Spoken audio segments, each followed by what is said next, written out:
आज के एपिसोड पे डिस्कशन करने से पहले I would like to request you to subscribe our YouTube channel and follow us on Facebook and Twitter as well.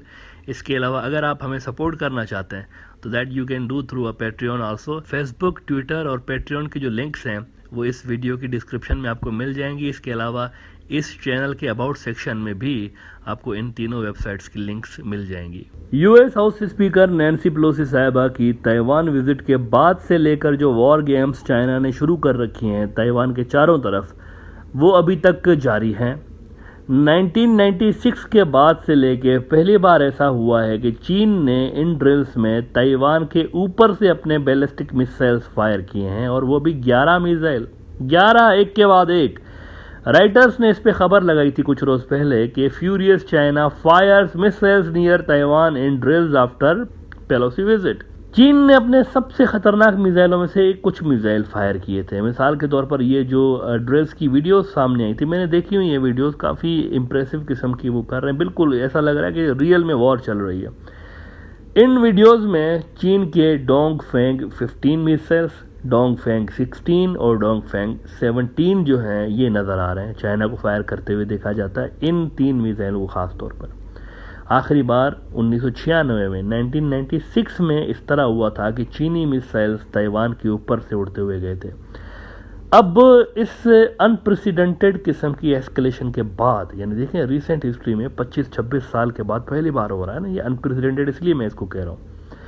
इस तरह के अनप्रेसिडेंटेड किस्म के एस्केलेशन के बाद अब इसके बाद हुआ ये है कि अमेरिका ने ताइवान के साथ अपना पैट्रियट 3 मिसाइल सर्विस कॉन्ट्रैक्ट दोबारा रिन्यू कर दिया। $83 मिलियन का ये मुआहदा है। अच्छा, ताइवान के हिसाब से इसको चीन की मिसाइलों को काउंटर करने में ये जो पैट्रियट 3 मिसाइल सिस्टम है ये हेल्प करेगा। साउथ चाइना मॉर्निंग पोस्ट ने खबर लगाई है कि Taiwan and US renew patriot 3 missile service contract. Renewal will help Ireland's military monitor and improve the system's performance over the next few years. लेकिन सवाल ये है कि क्या इस तरह के डिफेंस कॉन्ट्रैक्ट जो हैं ये काफ़ी होंगे ताइवान के लिए, चाइना से ख़ुद को बचाने के लिए? The answer is no.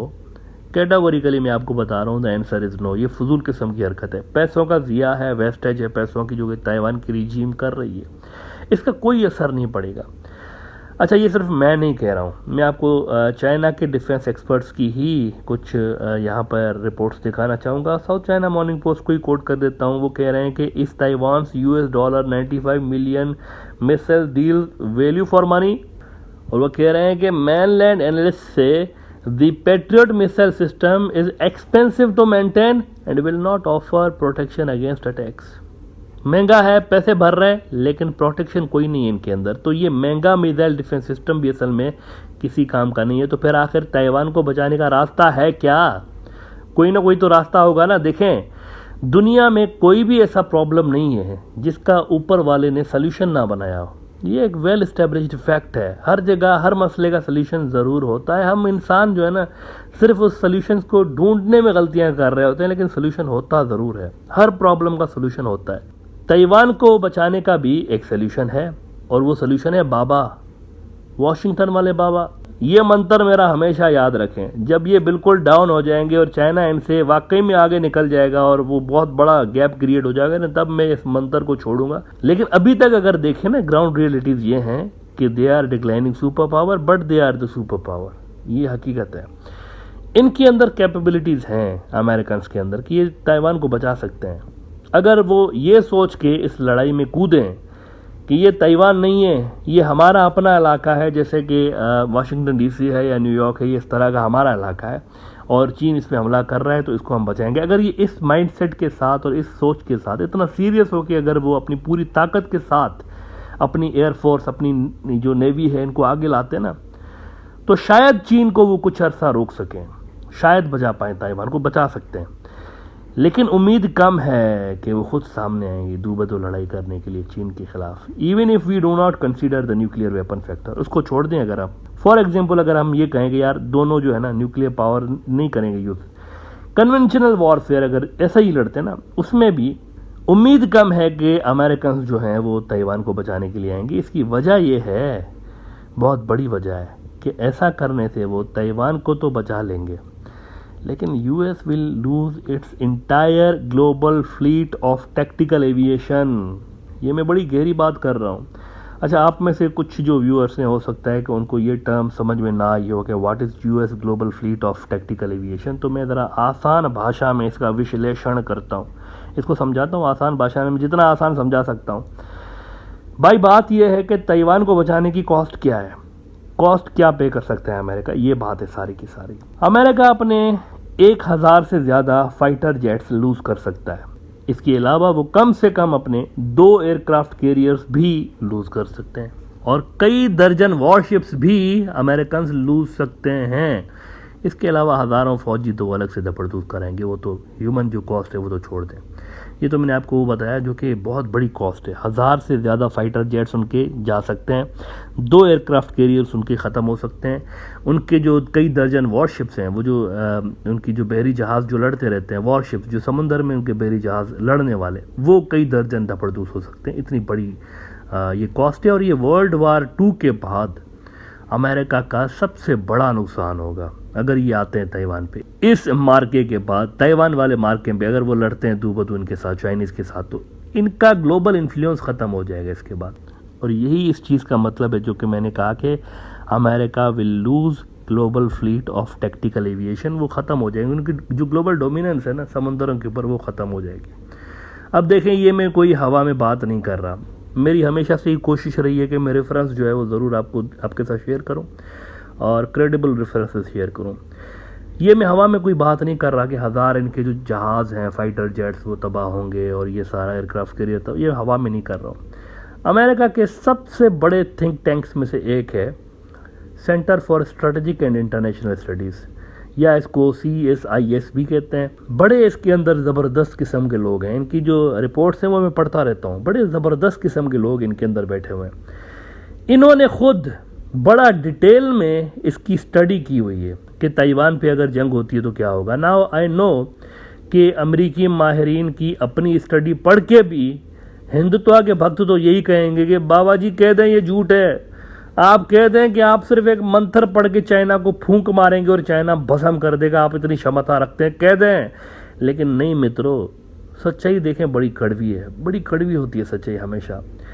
Eurasian times जो है ना ये खबर लगा रहा है, आप देखें CSIS की स्टडी के हवाले से खबर लगा रहा है यूरेशियन टाइम्स कि US could lose 1000 fighter jets its entire global fleet if it goes to war against China over Taiwan, military experts. अब ये सूरत हाल है ग्राउंड पे। इसी सूरत हाल को आप लद्दाख और सिक्किम और अरुणाचल प्रदेश पर भी अप्लाई करें। वो वैसे सॉफ्ट टारगेट है चाइना के लिए, वहाँ पर वेस्ट और अमेरिका का इतना प्रेशर नहीं है जितना ताइवान पे है। अगर वहाँ भी अमेरिका डायरेक्टली आता है, बिलफर्ज अगर वहाँ आते हैं मोदी सरकार को बचाने के लिए, तो भी यही रिजल्ट होगा, 1000 से ज़्यादा उनके फाइटर जेट्स गिरेंगे और ये सारा कुछ होगा। अमेरिका अपना पूरा ग्लोबल फ्लीट जो है ना वो दफड़दूस करवा सकता है। इनका कोई एक ऐसा दुनिया के अंदर मिलिट्री बेस नहीं बचेगा जहां पर चीनी मिसाइल ना गिरें इसके बाद। तो कीमत तो बड़ी भारी चुकानी पड़ेगी अमेरिका को अपने इन 2 इत्तेहादियों को बचाने के लिए। अब देखें, हर रिस्क के साथ कुछ न कुछ रिवॉर्ड अटैच्ड होता है।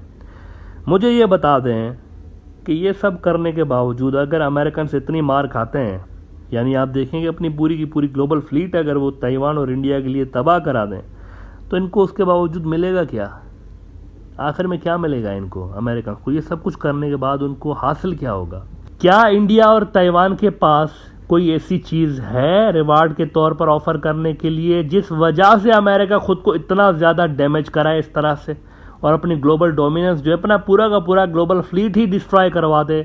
क्या इनके पास कोई ऐसी चीज़ है उसके बदले में ऑफर करने के लिए? और इतना मैसिव रिस्क अगर अमेरिकन लें भी तो इनको मिलेगा क्या आखिर में? अगर कोई ऐसी चीज़ है ताइवान और इंडिया के पास ऑफर करने के लिए अमेरिका को, तो बता दें मुझे कि भाई वो क्या चीज़ है इंडियंस के पास, इसके बदले में अमेरिका को देने के लिए क्या चीज़ है। और अगर नहीं है, कुछ भी नहीं है इस तरह का ऑफर करने को, तो मान लें, देखिए मान लें, ग्राउंड रियलिटीज़ आपके सामने है, तो फिर मान लें कि अमेरिका ना ताइवान को बचाने खुद आएगा, ना इंडिया की कंट्रोल में मौजूद चीनी इलाके जो हैं लद्दाख, सिक्किम और अरुणाचल प्रदेश, इनको बचाने के लिए अमेरिकन खुद आएंगे, क्योंकि कॉस्ट बहुत हाई है, कॉस्ट हाई है।